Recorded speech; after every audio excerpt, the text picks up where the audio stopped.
Bibliofools. Welcome to Bibliofools, everyone. I'm Evan Cannell, joined by actor, director, and acclaimed seductress, Mykailyn Rowe. What's up? Just seducing just the one lady and loving it. And, of course, writer, artist, and pan-flautist, Kyle Dunshee. Give me a sec. I gotta sneeze. How's that? Oh, my goodness. That's my sneeze. God bless you. Thank you. You may remember this is the show where we read books so you don't have to, because there are so many books and there is so little time.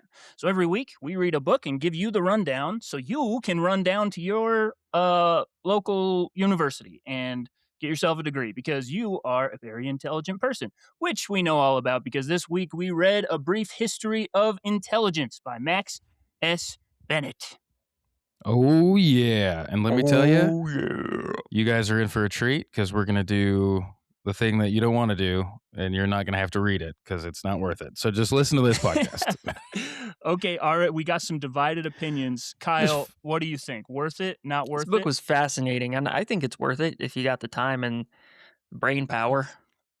Ooh, A lot of big words in this book make you feel wicked smart. Nice. Or wicked dumb. I was sitting there just like, what's going on, man? I just be like, I don't even know what a black molecule hole is. I don't know what comes out of my body. I don't know what my body's made out of. I don't know. But it did that thing. It was like they talked so much about evolution, and I was like, all I know is that the mitochondria is the powerhouse of the cell, and this is just blowing me out of the water. Yeah. Also, if you don't believe in evolution, you're gonna hate this book because that's a big part of it. If you're just like, no, God created us 2,000 years ago or whatever it is, this book isn't gonna appeal to you. But read it anyway. I do think it's interesting how you could read this book and like know all this stuff. This is common knowledge. You could find this with a Google search, and people will still be like, I don't believe it. I don't buy it. Yeah. Nah, probably not. You telling me we came from monkeys? No. Well, by the end of these 2 episodes, you can make up your own mind on, first off, whether all of this is true, and second off, whether you want to believe in other science, or like if you're, thinking this isn't true, you kind of just got to make up your own science, and I hope it goes good. Yeah. Do your thing. Do your thing. We want you at the end of this to just do your thing. That's do right. your thing. Always want you to do. Yeah, we don't really want to influence you in any way. We just want you to do your thing. Just thanks for being here. Well, this book is the second book in our AI series, and it covers a ton of ground, so we are covering it in 2 parts. Our first AI book, I, Robot, had us staring into the abyss, sentient machines, robot uprising, and the whole existential crisis of it all. So we wanted a reality check. How close are we to actually seeing the rise of the machines? To answer that, we picked up a book about what intelligence really is and how evolution spent 600 million years building it. While today's AI is certainly powerful, disruptive, if you've ever seen a video of a stuck Waymo, it's clear we're missing some crucial components before it matches people in every domain. Turns out, human intelligence wasn't invented once. It was built over millions of years of evolution through several steps, each one building on the last. And today's AI suffers from the shortfalls of having skipped all the way to the last step, which is speech. Kyle, this was a you pick that may have been influenced by me. Why did you pick this? I said, Evan, pick me an AI book within these parameters, and you did. And I like this book. It talks about AI, maybe like the last chapter, though. Yeah. So let's get that out of the way. Yeah. This is much more akin to Yuval Harari. I'm probably butchering that. His book, Sapiens. It felt like a good companion piece to that, which is awesome. And I do think a lot of people should read this book because it's fascinating. But I was hoping it leaned a little bit more heavy on the AI. It gives you a lot of context, which is cool, but I don't know. That is true. I did expect this to be like first half human intelligence, second half robot intelligence. Yeah. But it's really just like intelligence generally, which I think is good context for like, I think it's really, really good context because I think you read a lot of AI stuff and it's like, oh, we're right there. And I feel like this book got me to really understand why there are some critical gaps in exactly what those are. For sure. Which is kind of why the author wrote the book. So Max S. Bennett is an AI entrepreneur. He co-founded Bluecore, which is $1 billion AI marketing company, and now runs another AI startup called Albie. But while building AI systems for a living, he kept running into the same frustrating question. Why can AI beat a grandmaster at chess, but can't load a dishwasher or navigate a grocery store? No book he could find answered it, so he spent 5 years teaching himself neuroscience, published peer-reviewed research papers in the field as a self-described non-scientist, and wrote a book he wished existed, one that bridges 600 million years of brain evolution with the cutting edge of artificial intelligence. How old is this bitch? How old is this guy? He looks young. Like, I see him and I'm like, he could be my age, and that pisses me off so effing bad. He's done well. Yeah, he's got $2 billion companies, potentially. And he's like, I'm bored. I'm going to publish these papers in scientific magazines just because I'm curious. And they're like, okay, these articles are good enough. Go for it, bud. I don't know. He makes you feel, he doesn't mean to make you feel dumb, but you feel dumb to Mikhail. He's a smarty pants. He's a smarty pants. Yeah. I'm sure he's a great guy. I would love to take him out for, I don't know, a cake. We can eat cake together. I was going to say a cup of coffee. I don't drink coffee. We can go eat some cake. That's what I think people that don't drink coffee, that's the second place every time. Yeah. Is cake. And he'd probably be like, no, because that hurts my intelligence. I'll be like, shut up, bitch. Eat the cake. Stop being a baby. Anyway. Fair enough. He's 36. Oh, no way. Disgusting. Are you serious? That pisses me off so that's bad. Great. What are we doing? He's doing pretty great. I feel he like had to have rich parents. Yeah. There's as like no a way. billion-dollar company founder of AI technology, I think we're supposed to really hate him, but I'm kind of like, damn. Nice work. He's brilliant. He wrote a really cool book. Hate him. Not enough for you, Mikhail, no? Hate him. Nope. Because I'm not a good guy. You know, You never claimed to be a good guy. I'm never going to claim to be a good guy. And this guy, that's like if I decided to be a neuroscientist right now, he did that. And I'll be honest, halfway through this book, I was like, this is like Sapiens, and I stopped paying attention. So clearly, I feel dumb, and fuck you, Max. There we go. All right. Well, we're off to a great start. I can't wait to continue to fall on opposite sides of the fence, which is what we need. We gotta find the truth in the middle right here. I'm over here. Just I like this guy. You like this guy. I think he's okay. Max like, screw you, dude. And I'm grateful for these opinions. We're in for a dynamic episode, boys. Let's get into it. Yeah. So we think of intelligence as one thing. You're either smart or you're not, and building AI should be one big engineering problem. Max Bennett's argument flips that on its head. Intelligence is actually 5 separate inventions stacked on top of each other, each one impossible without the one before it. That's why AI can code whole websites in minutes, but struggles with basic brain teasers. We skip to the top of the stack without building the foundation.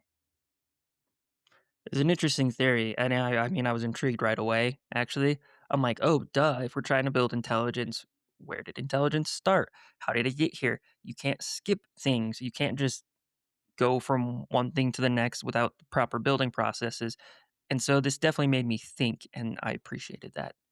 Yeah, it's kind of like the wisdom thing. You know, people say like you can be smart when you're young, but you need time to like learn how to be, how to use that information, and that's like what wisdom is. So maybe, you know, we'll start just saying that humans have wisdom and AI has intelligence. We'll just, you know, separate them into like camps. Maybe we'll put them in camps. Let's put them in camps. Yep. Good idea. Oh man, that got dark so fast as soon as you said camps in that context. I don't know. I'm just trying to. How are you gonna fight the robots, Kyle? I'm gonna do a robot holocaust. What are you up to? I'll just unplug my Alexa, homie. I don't know.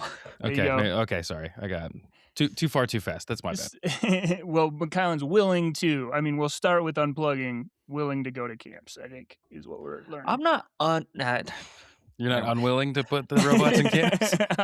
Like they're robots, guys. Let's be real. We'll see what happens. That gets into a whole, like, a robot's conscious? What do you guys think? Like, right now, I think probably no. I think most people agree. But do you think, like, they can be, right? I get, like, eventually. But, like, if you did a robot holocaust, would that make you a bad person? I think so. I think so. I think anything with the word Holocaust in it, if you're in charge of that, you're bad. Yep, I 100% agree. Just to be very clear. Even though robots are different than the traditional kinds we've seen. Oh, this is gross. What the traditional Holocaust? Well, what if like we get closer to the line? Like if you punch a robot or you shove him, you just like real mean, nasty behavior. Does that reflect on you? Are you a bad person? Is that a bad thing to do? I feel like kind of. Yeah, like if the robot, even if the robot isn't that intelligent, why are you shoving something, dude? Yeah. It's like that thing where like sometimes it's like when people are mean to servers, and Yeah, it's like you don't need to do that. Like not even I'm not saying that servers are subhuman and are robots, but but it's just like you're going out of your way to be, or like when you see somebody yell at a dog and like they're really mean, like not yeah, stern, they're mean to a dog, and you're just like, okay, so you're broken, huh? Yeah. I yeah, think it reflects on you. I do believe I'm like people say watch how they treat servers. That's how you know like how they are. And I think that's true. yeah, Yeah, that's fair. 100%. There you go. Treat your servers nice, especially on dates, gentlemen. And animals, Be nice to And animals. animals. I don't even particularly like them, and I'm still like, hey, what's up, bud? Like you don't have to be like, get the like You it's were weird. nice to my dog. You were nice to my dog, and she appreciated that probably. Yeah. I don't know. She can't talk yet. Yet Yeah. we'll see. This book made me more pro animal because I feel like it broke down the parts of the brain that are doing what, and emotions developed very early, like the ability to Yeah, suffer, I not a just want human to. thing. I just want to talk about coral for the rest of this time. Yeah, he does start early. But we'll get into that. Well, the 5 Uh, breakthroughs, each one, again, building on the last, are steering, reinforcing, simulating, mentalizing, and speaking. So we're going to break these down like he does in the book. For 3 billion years, life existed without a single centralized brain. So he really starts at the beginning, too. He's like, in thermal vents, molecules somehow arrange themselves into DNA. And that's one of those things that scientists say that I'm like, excuse me, what?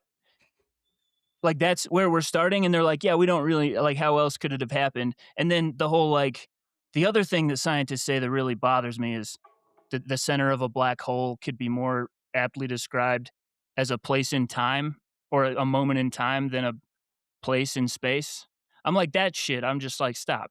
Explain that, please. that is where I'm like, I get why there's people that just completely negate evolution and science. I'm like, I get, yeah.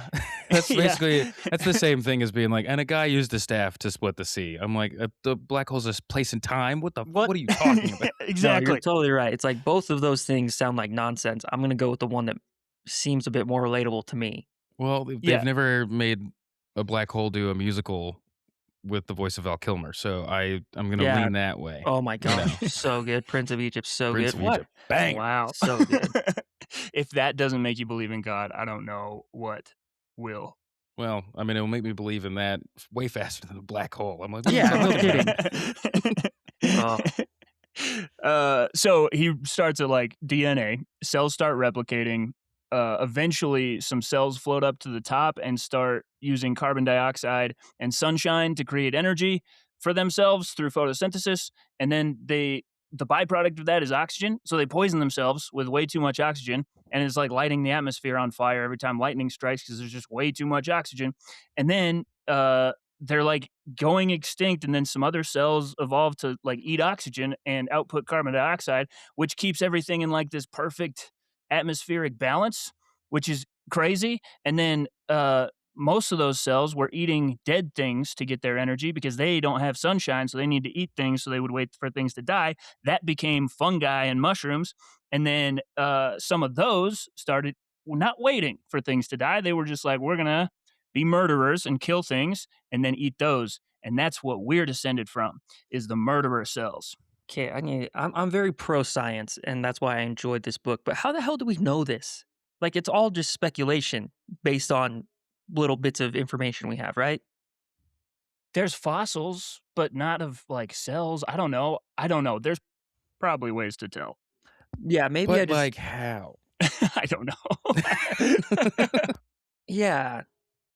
It's like I'm not saying it's wrong, but I'm saying there's got to be a decent amount of speculation when you're going this far back. Yeah. So because I mean, they're probably backtracking, right? They're like, okay, so this is how it would have to happen yeah, this was based on the based on the stuff we biological, know chemical now. factors. Yeah, Okay, And we were making fun of the people that didn't believe in evolution before, but I'm like, the more just 5 minutes later. this might make you not believe in evolution. This podcast. I really hate where this episode is going. I'm very pro science, but you're So right. am I, You Evan, have to, but you dig deep enough and you get to like, well, just, you got to go with us on this. And I'm like, yeah, but the religious folks got there like in so many less steps. You're telling me Yeah. at the end of all this science, we're still at like, yeah, it just sort of happened that way. Yeah, you didn't make me feel stupid on the way there. Like with religion, you're just like, do you feel a nice feeling? That's him. And you're like, okay. Okay. Wow, I can get with this. Right? Yeah. And you're like, that makes total sense to me. With this, they're like, the mitochondria is the powerhouse of the cell, and there was a fungi that was born in a heat temperature thing with 10 million years ago. And you're like, I like the good feelings, guys. I don't know. Yeah. Let's Nice. talk about nematodes, because that's like half the book. It feels Yeah. like. Oh, yeah. Yeah. What the hell is a nematode, Evan? It's a little worm. Nematodes are flatworms. And let's introduce them. Let's read them in. Brains showed up because a new kind of animal needed them. Bilaterians, the first creatures with a front and a back, and the first with the ability to steer. So to make sure that they navigate toward food and away from danger, their key innovation was valence, which are neurons that sort the world into good and bad. And that deceptively simple steering system is the first breakthrough and the foundation of everything else that your brain is built on. And correct me if I'm wrong, but they had a mouth and an anus, correct? Yeah. Yeah. That was a big deal. That was the a front and the huge back. deal. Yeah. Yeah. Like, because before it was all the same hole. It's And true. that was like, Cloaca. it was all the cloaca, and like everyone, and then this guy pops up with 2 holes, and they're like, whoa, this is the coolest guy in town. Two-hole Joe. Yeah, and they changed our lives, and that's awesome. And now we got 2 like holes. 10. We got like all these holes now. We keep making them. 10? Well, hold on. The girl who checked me out at the gas station had a lot. Ears, nose. Some people put more. Yeah, Yeah, sometimes you add holes. She added a lot. Mm-hmm. But aren't we technically covered in tons of little holes? Oh, pores. And now we're getting into is water wet. Let's just move on. Anyways. Okay. So bilaterians, as opposed to like, I didn't really think about this. Sponges and jellyfish and anemones and those kind of things, they don't really have a concept of like direction. They just float around. And then when food comes, their neurons are just like, get the food. That's all they really do. They just have essentially reflexes. But then something that needs to steer, it's wild. Okay, I hadn't thought about this. All of our stuff is on the front, like our eyes and our nose and our ears are pointing forward. So that basically, because that's the most efficient way for something that can move around independently, because you only have forward and backward and turning. So that way you don't have to put eyes all over the place, because you can just make everything optimized to go forward. I just didn't think about how it's like that way. Is that weird? I had some stoner moments in this where I was like, whoa. That's the whole book, dude. The whole book, you're just like, whoa. Like, and I'm like, coral is not just rocks. There's more to it than that. It's alive.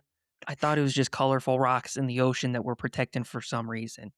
No, there's more to it. And like, this book would drop stuff, like just drop a fact, and I'd be like, what? Monkeys don't recognize themselves in the mirror? What are you talking about, dude? Like, it just blew my mind. Sorry.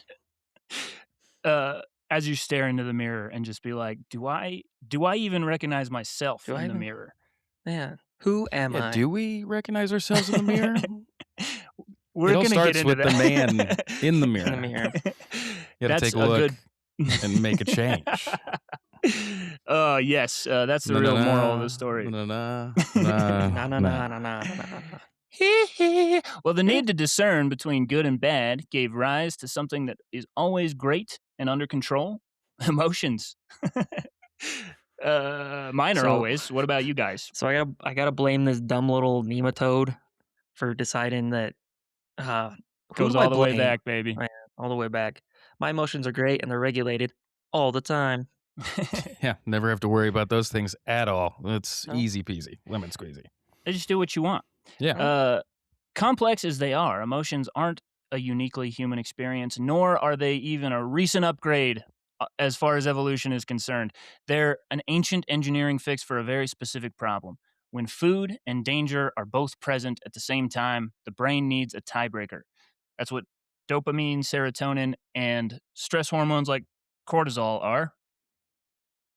Persistent states that resolve conflicts between competing drives, and they've been doing this job for 550 million years. Yeah, so follow your gut. That's like a real. That's who knew. That's That's for science backed. whatever you believe. That's like you're built for that. You're supposed to do that. That's how you get shit done. Especially when we Yeah. live in this society where there's not that like danger. So it's like, all right, if you got a bad feeling, it's on purpose. Yep. I have a hard time with that because my body and my brain tell me there's a bad feeling 99% of the time. True, but here's the thing. Now I'm thinking about it. Sometimes I think you think things and you think that you're feeling it, but you're just thinking it. But then when you feel things, you feel them. You know Okay, what I no, mean? you're right. Thoughts are totally different than feelings and And physical sensations, and that's why right, to get out of thoughts, you have to dive into sensation more often than not. exactly. But they influence each other in weird ways. That's what, okay, when I started learning to code and I realized like somebody just did JavaScript in like a week, like somebody just banged it out. And then that's what we started building the internet on. So now everything is built on JavaScript and it's like, it's not great. There's huge problems with it and people keep making new layers to try and solve those problems. But the brain's like the same way. Like we went forward and backward and turned, and so now we suddenly needed to know what do you turn towards and what do you turn away from. So we got good and bad. And then it's like, okay, sometimes you're going to be scared because there's a predator behind you. And in those times, if you see food, go past it. You are running Yeah. away. Like you have to ignore it. And so that was like, we need a scared state. We need a hungry state. And then also, like, you got to conserve energy. So you have this like resting state. So it's just wild that like two things that bother me, which is my need to classify things as good and bad and my emotions, they like were first at that. Yeah. Yeah, They're that's why actually the more important things. Yeah. It's Yeah. like started there. Yeah. Listen to those bad boys. Those are Mm. ancient. I was talking with somebody recently about like the evolution. Everybody always talks about like in the manosphere. It's like we evolved to do yada yada and like this is how right? Like Yeah. whatever dumb shit that they want to say. I don't. But like reading this did make me think we evolved a lot other like more intricate important stuff way before we started being like women should be in the kitchen, like that. Yeah, And we're evolution. saying Yeah. like that was like what we evolved to do, and I'm like, homie, that's like 300 years old. All right, Yeah. That's Yeah, brand the new, dude. 1700s, they didn't have any of that. my guy, do you wash your ass? Because that's new, dude. That's That's brand new, man. that's brand new. You were not exercising authority of any kind. You Of were any a kind. worm But trying you know to what? get food. You know what's really happened? You're scared because your dad left, and it's okay. It's okay, bud. You know what we really evolved to do? To not eat and poop out of the same hole. So why don't you focus on that for a second? Because that was a bigger deal. Yeah, stop Yeah. spewing all this bullshit. I'm sorry. I just watched that Louis Theroux documentary on the Manosphere. Oh man, I need to Nice. watch that, but I feel like it would make me so mad. Oh, Yeah. yeah, I gotta watch it. Yeah, I love it made me Louis feel Theroux. emotions. Incredible. Well, I mean, me personally, I've got a perfect track record of eating and pooping out of different holes. So I think evolutionarily speaking, I'm doing it. I'm You're doing killing what it, I was man. Good evolved for to you. do. There's gonna be Why- one listener who's like, "You son of a," bragging about having those functions. You don't even know. Learning by reward. Let's get to breakthrough number 2. So far we got steering and classifying good and bad and emotional states. Valence neurons, which are the good and bad neurons, were great at learning what was good and bad, but they only really learned if the stimulus and the outcome happened at the exact same time. So smells like food, there's food, it records the learning.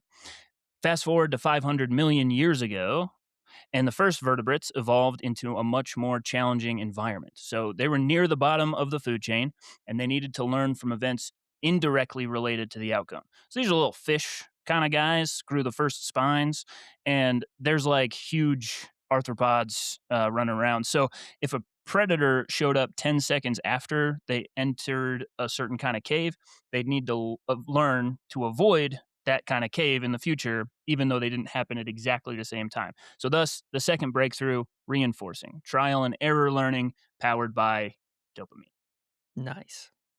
How does this relate to AI? I think we finally get into it, maybe a little bit. So backgammon. So a lot of the first things that AI really got good at were games because they have very defined rule sets.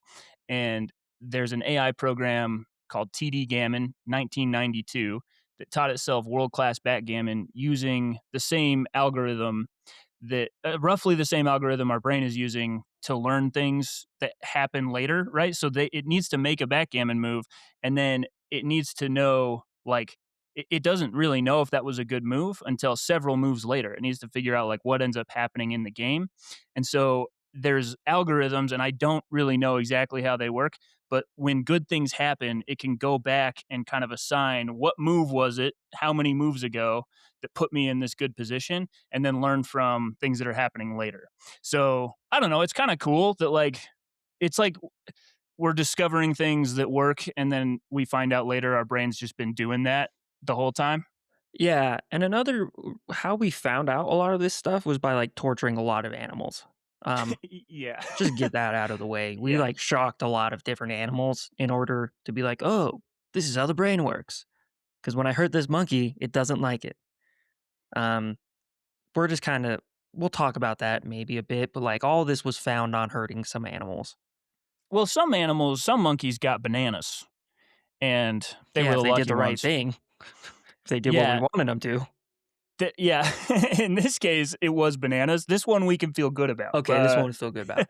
Yes. So Wolfram Schultz was a science guy, and he did experiments with monkeys to show that dopamine fires at unexpected rewards. And then, so when it gets a reward that it didn't expect, you get this flood of dopamine to be like, hey, this thing that we just did produces a reward. We should remember that. And then it transfers to predictive cues over time. So basically, if a monkey hits a button and then gets a banana, it's like, yes. And then it starts to feel dopamine when it just hits a button, whether or not there's a banana. So the brain is teaching it what to want with dopamine. And then you start to get the opposite, where if the button doesn't produce a banana, you actually see a decrease in dopamine because you're trying to kind of unlearn that a little bit. Your brain's like, oh, that doesn't always produce a banana. So we feel this disappointment. It's just crazy how this happens. Because dopamine, I thought, was a reward thing, like pleasure. Mm-hmm. But it's not.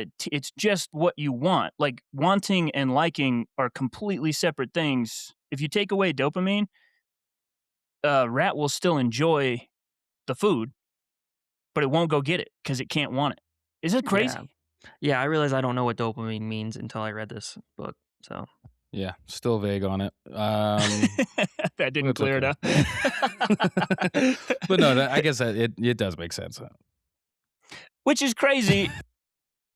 Man, this part blew my mind because what I realized is, man, we got really hijacked here. We have a chemical that just teaches us what to want, and it gets really excited when it's surprised and there's a good thing. But you can't just go for things that you know. You have to incentivize the brain to explore a little bit so that you can go be surprised by good things somewhere or learn where the threats are. So in a changing environment where evolution is changing things all the time, you just need inner mechanisms to be go explore, and you get a little reward for that. So literally you get dopamine just for doing something new that you haven't done before. And I'm like, okay, there we are. Everything everybody's addicted to either gives you an artificial hit of dopamine because it's a chemical that goes into your dopamine sensor and says, hey, you should want to do this thing. Or just we're curious, we want new stuff, and we're just scrolling endlessly. And it's we don't even have to like anything that we see on our huge doom scroll. The brain's happy because it's just new stuff. We're exploring. We are figuring this out. And we're just locked up at 3 a.m. You know what I mean? Yeah, it's really, really cool of tech companies to hijack that for us. Just hats off to those bastards for taking our evolution and using it against us. Really super cool. Dope. Just made the most addictive thing in the world, and you have to use it for work. Yeah, and you're a caveman if you don't. Just ask Evan. His phone sucks. Doesn't do anything. Because I'm fighting back, dude. I'm taking it back from the man. Yeah, How's that fight going? back in a more effective Really way, good. homie. Good. Right. It's actually going great. I get when I get up in the morning, I just get out of bed. Oh shit, what's that like? It's crazy, man. It feels so good. I'm you like, don't read the news of the world and get depressed immediately. And roll That's back wild. over. Yeah. Yeah. Just put the covers over your head and say, I'm not doing it. No, you don't do that? No, I there's the time, and if somebody messaged me, I can read that. But then after that, I'm like, there's nothing to do on this phone. Maybe I'll get up, and then I'm up. It's great. It's time to get up. Because the dopamine, it's like, go get some, go explore. Yeah. So it's got to be the office has got to be cooler to me than endless entertainment forever as long as I want it, Yeah. Anyways, so it's working great. Hell. I have turned everybody's bubbles green, and they hate it. No, but the problem is you don't get group text. That's the big problem. Is you don't get group text. Yeah, but I guess it's not that big of a problem. But the reason we like that is probably some dopamine bullshit that we've been taught by Apple, so it's fine. Yeah, Apple, screw you. Everything's made up. One of these. Everything's made up. Indeed, it is, and we're gonna get to just how made up it is. Don't you worry. Well, learning indirectly from environmental cues required the ability for an animal to know where it was in an environment, which required something new, which is the hippocampus, which sounds like a school for large animals, but it's not. Built for the first spatial maps, an internal model that distinguished itself from the world. That shit's funny, dude. Banger. Absolute banger. I would want to see a hippocampus. Because it'd be dangerous. Those things are mean. So it'd be like... That's the hard knocks, Hippos cause more deaths than lions in Africa, is my understanding. So, you don't want to go to a hippocampus. You'll get effed up. They'll get you, and I bet their football team will be insane. Those things can run 30 miles an hour. That's insane. Yeah, man, I would watch hippo football. Don't they have that in the animated Robin Hood? At some point, I feel like it's a rhino. It's a rhino. Yeah, we need to put a call in at Pixar. Just Zootopia 3. Just do a spinoff. It's just a football game. Hippocampus. Well, this is the first spatial maps, an internal model that distinguished self from world. This is why fish dropped anywhere in a tank can navigate straight to a remembered food location using distant wall landmarks. Ants and worms, I didn't know this, cannot do this. So if they are going on a path that they've memorized and you pick them up and put them somewhere else, they'll just start the path again, even if it doesn't go anywhere. Wow, it's crazy. That's sad. You just gave me a new way to mess with ants. Cool. Just pick them up and turn them around. They'll be like, how did this happen? What planet am I on? Oh, man. So there you go. That's the hippocampus. And now we make maps in our heads. So if you don't have a good sense of direction, does that mean you just got a bum hippocampus? Yeah. People that get damaged to their hippocampus have no idea where they're going ever. Dang. Is that why a lot of football players need personal drivers? Just kidding. Well, that's called money. Assumption. That's money. Yeah. Oh, that's money. Yeah. I think they wanted them and then they needed them. Yeah. And then they're like, oh, shoot, I can't get anywhere. I don't know where I am. I'm just here so I don't get fined. It's Marshawn Lynch. Love that guy. He's amazing. Okay. All right. Breakthrough number 3, simulation. It's all a simulation, but that's another book. 200 million years ago, the first mammals were tiny mouse-like creatures hiding from dinosaurs. So these are our ancestors. We got mammals now. Finally, it's about damn time. I was so sick of the little worms and the cells and the gross. Yeah, I don't like a worm. I've never been a worm guy. You've ever eaten a worm? I don't like how long it's taking you guys to think about that. No, I definitely have. No, I've never eaten a worm. Oh, okay. Shoot. Bummer. Am I the only one? Evan ate worms. I was the I'll eat a worm for clout guy for sure. That was your vibe. You're like, if people will watch me, I'll eat this worm. I don't really care what it is. I'm a slut for attention. Yes. What do you think I'm doing here? That's why we started a podcast. Please love us. Look at us. That's how we get our dopamine. I'll digitally eat this worm right now. Eating 2 back to back. It's 2 worms all over me. Yes. Worm after worm. Just worm after worm for you. I love a big earthworm on a rainy day. I tell you what. Slurping it up. No, not eating it. Just watching it. Cold and dirty. no idea Yeah. where it is. A rainy We day? just talked about that. Like, it just doesn't know. It Yeah, it's doesn't know. like, I It's don't just know confused. where I am. I'm Yeah. like, look at you with your 2 holes, fancy little fetcher, Yeah, he's squirming doing it. around in the rain. Just Success. confused, going through where you memorized. Yeah, hats We off love to you. you, Mr. Worm. Hope my friends don't eat ya. That's right. You better watch out, little worm. So we got to mammals.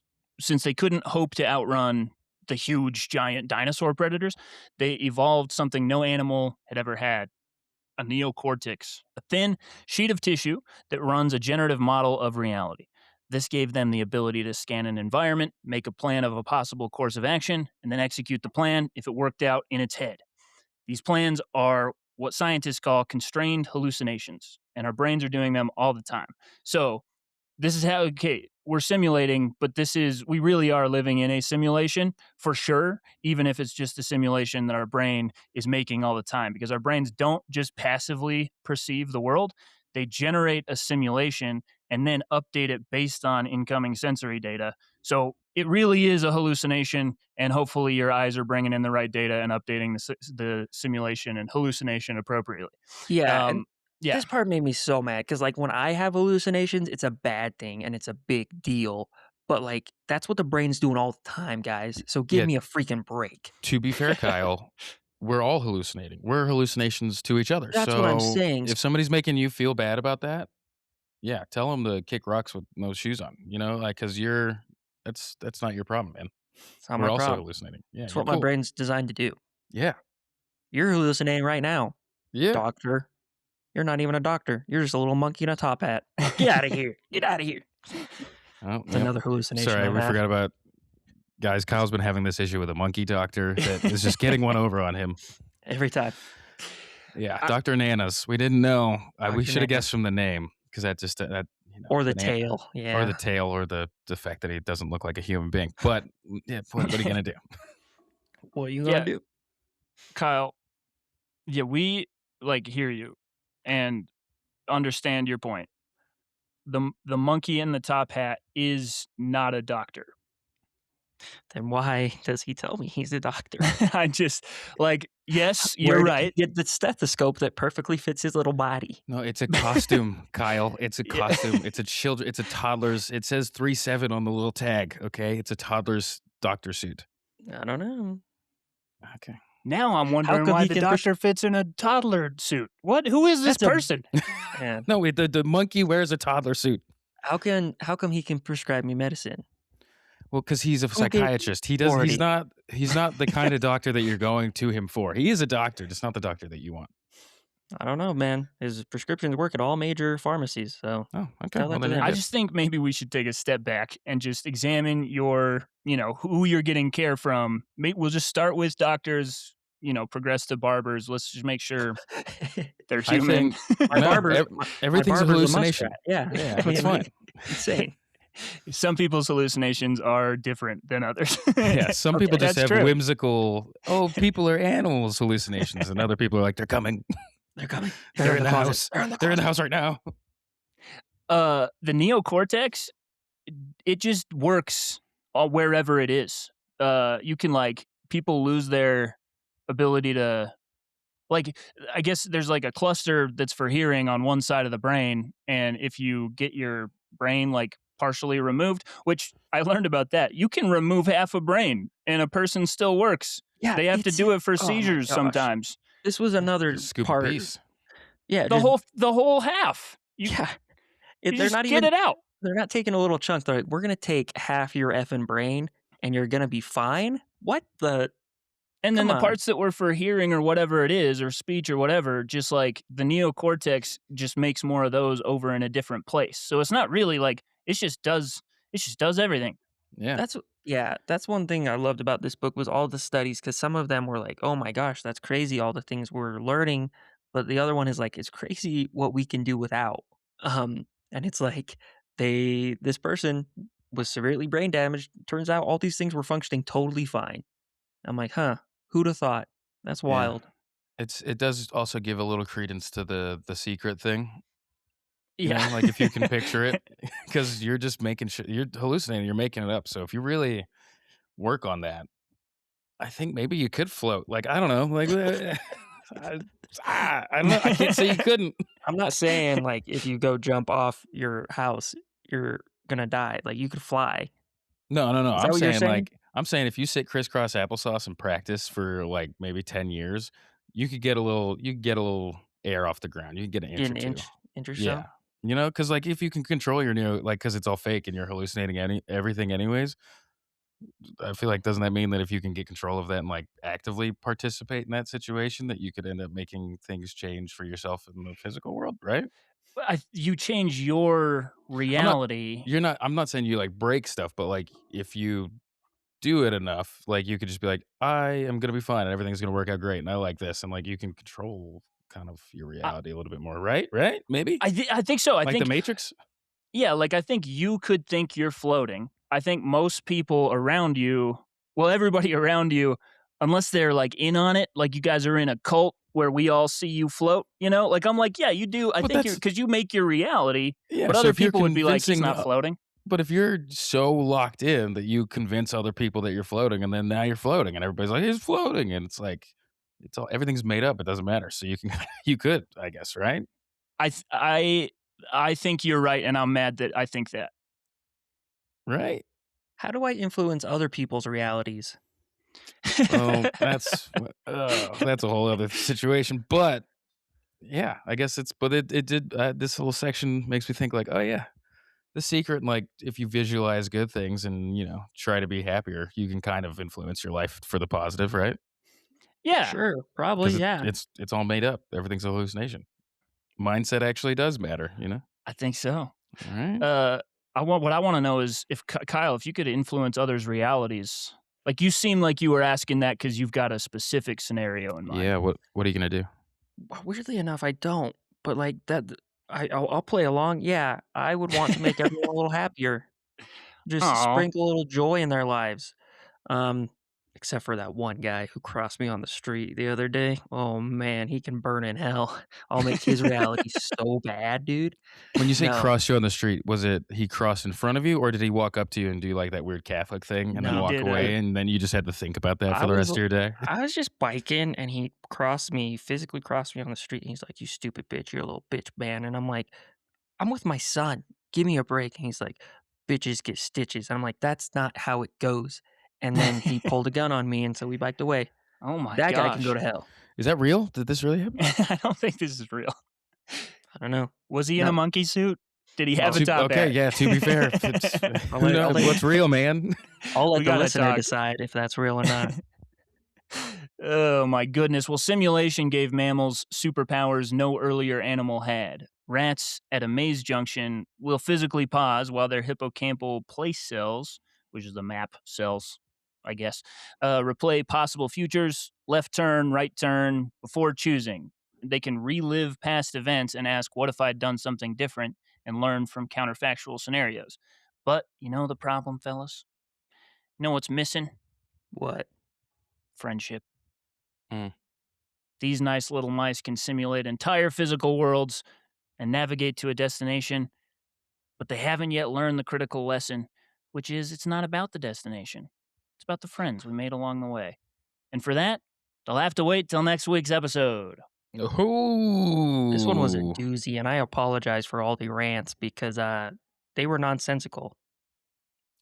I thought they were Yeah, sensical. I'm fine with them. Yeah, Okay. Okay, They were thank you. sensical to me. they're not susical. No, they're definitely not Mm-mm. Seussical. No, they're sensical. Nor were they musical. Mm-mm. Seuss is nonsense. Dr. Seuss is nonsense. He Well, made Yeah, up words and he rhymed those words. That makes me so mad. but guess what? Everything's made up, so it doesn't matter. you Eh, can make your own reality, including words. it did make me. I liked that whole idea of like, because I used to be so mad about, oh, my memory's so bad, and it's like, no, my construction method is poor, because you're Oh, not yeah. actually that whole thing about like you're not actually remembering things, you're just redoing it from what the data that you picked up. I was like, oh, that Yeah, does make total sense, and like well, not to be hippy dippy, but I'm like, if you like really focused on like presence and like your ability to be present and take in everything around you and your surroundings, then that means that you could probably have like a great memory, right? Because then you would if you're like super present, you're really good at like noticing every little small thing in a room and hearing every sound and being like locked in. That means that you have more data for when you reconstruct it, right? Yeah, I mean, theoretically, if you're bringing more in and like taking a more clear mental picture, but it is reconstruction though. So it's like you can just throw in like a pencil sharpener that wasn't there and totally think that that's real, which you wouldn't think is like a huge problem. I think your brain, most of the time, memories feel like memories. You remember the critical information and it works. But 77% of wrongful convictions overturned by the Innocence Project were based on mistaken eyewitness testimony, which, like, that's a huge problem. I People was gonna go say, away for the rest of their life that's based a on, huge number. Yeah. Well, it's also because 77%? you get your influence, like anything can influence you. So, like, let's say you thought you saw something and then you see a person that somebody's like, they did it. You'll start to remember it with them in the picture now. Just, yeah, and like, not even, Yeah. not of any fault of your own. It's just like, of course you're going to do that. People will tell me you guys will tell me stories from high school. And I'm just like, oh, sure. And after you tell me the story, I can remember it now because I'm just recreating it in my head. But I'm like, what the hell is that? We don't even know. It's Yeah. And that's why anyone who's like pretending that they can tell you stuff about your life and give like any guru or someone who could potentially manipulate you, be so careful about those people because the mind is so fragile. Like even a solid, healthy mind, because they could be like, this happened to you when you were a kid, and you'd be like, oh shit, maybe it did. And your mind will be like, maybe it did. And so yeah. you got to be so careful. Because you can like that's the other thing is like our brains are so good at that recreation thing, and that you can just and we have great imaginations. Like if somebody told you the same thing enough times, then you're gonna think it's a memory, right? Yeah, totally. 'Cause you Especially just someone in authority or someone who you perceive to be in authority. yeah. Yeah. So or a don't listen to hypnotist or a or a freaking hypnotist. Yeah, hypnotherapist who's no, telling you how totally. you got abducted by aliens. They can make up that this is why that happens. Yeah, Yep. exactly. Like Yep. Barney, nothing happened to your balls, dude. Like Maybe your ball- something something did happen because he got Something all may those have happened. he got He all had those some bumps. herpes, Okay, but didn't he? was it aliens? Because we're going back to the Benny and Barney Hill story. He was under hypnotherapy, and the guy's like, it was aliens. The hypnotherapist is like, maybe it was aliens, and now we all believe in aliens. So Well, but we know that they're real. But We already know. and don't take that away from me, Kyle. But yeah, no, I think you're right. And but here's the key: just don't ever let anybody ever have more authority in your mind than you. All right, this is my. okay, Yeah. cool. I Yeah. think Yeah. if you just always think I'm number one and just be really anti-authoritarian, my therapist says I should stop doing that. I'm just kidding. I don't have a therapist. But But if you did, they'd probably tell you if I that. did, they'd probably probably tell would me say that that's that. probably not healthy to have a staunch hatred of authority. But then nobody can make you recreate things that are fake. So There you there you go. go. There you Trust go. yourselves, audience. Well, wonderful. We'll be back with part 2 next week, where we'll talk about what we thought about this book, and we're going to get social. So next week, so far, what we have is DNA randomly appearing in vents. Explain that one. It's fine. We don't have to go back to it. That turns into cells, that turns into worms, that turns into things with spines, little fishies, that turns into mice and mammals, and they start hallucinating their realities. And next week, we're going to get into things that feel a little bit more human, uniquely human. And we're so excited. We couldn't be more excited. Follow us on Spotify, Apple, Audible, anywhere you get your podcasts. Email us, bibliafools@gmail.com, if you want to tell us one of the many facts that I'm sure we got wrong today. And parting advice from Kyle. I think if someone calls you spineless, like that's a much bigger deal than I thought, because that's like going way back to when we didn't have spines. So if someone calls you spineless, like don't take that from them. That's a much bigger insult than you think, and you need to push back. Yeah, you make a Yeah. stand at that point. You draw Stand the up for line. yourself. It's Yeah. like in Mhm. Back to the Future, which they took from Rebel Without a Cause. If someone calls you chicken, don't stand for that. Like You drive your car right drive off your a car cliff. right off the cliff for it, like because you're not a chicken. You run you're- them into some manure. Don't drive off a cliff. Yeah. you Okay, make all them right. crash into manure. Just because like you're just not a safety chicken, reasons. you're a Yeah. man or a woman, and don't take that. That's Lower not real stakes, advice. lower But- stakes in Footloose for sure. Well, Yeah. wonderful. We'll see you next week, and we love you all.